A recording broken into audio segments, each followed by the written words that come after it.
Et l'un des grands témoignages est celui d'une fille d'environ 20 ans, qui souffre de paralysie depuis 4 ans, qui a manifesté une grande foi. Et sa foi va marquer le prophète et l'auditoire.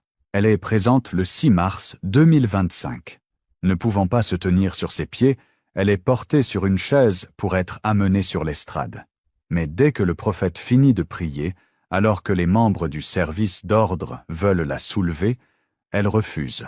Elle veut même saisir le manteau du prophète. Elle veut marcher à l'instant. Le prophète remarque que la jeune fille a une foi exemplaire, mais qu'elle n'a aucune capacité pour marcher, et que ses genoux l'ont même lâchée, mais qu'elle garde la foi. Alors, le prophète pose ses mains sur les genoux de la jeune fille et prie. La force vient de façon instantanée dans ses genoux, et la jeune fille peut désormais se tenir debout sur ses pieds et commencer à faire ses premiers pas. Elle sera le premier témoignage d'Acacia Hall à Pretoria, sur l'estrade à côté du prophète le 9 mars 2025. Et puis il y a aussi je me rappelle d'une petite fille aussi, paralysée. I also remember a young small girl who was also paralyzed. Je ne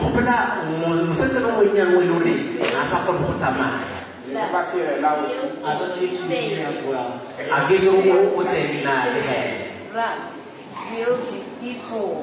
Ok.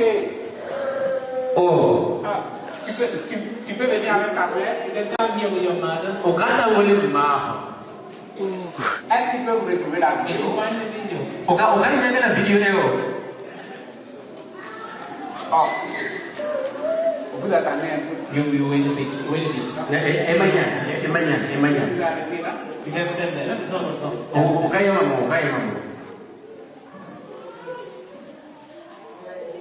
Donc, vous pouvez lancer la vidéo. Now you can play the video. Il est à noter que ce 7 mars, le prophète avait prié sur l'estrade pour environ 80 à 100 personnes.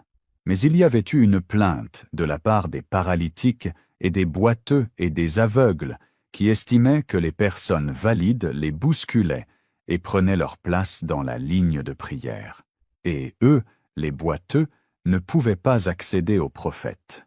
Le prophète s'est rendu compte qu'il avait commis encore une erreur, parce que l'ange lui a toujours dit qu'à chaque réunion, il devait d'abord prier pour les paralytiques, les infirmes, les boiteux, les cancéreux, les aveugles et les malades en phase terminale, chose qu'il corrigera le lendemain samedi 8 mars 2025.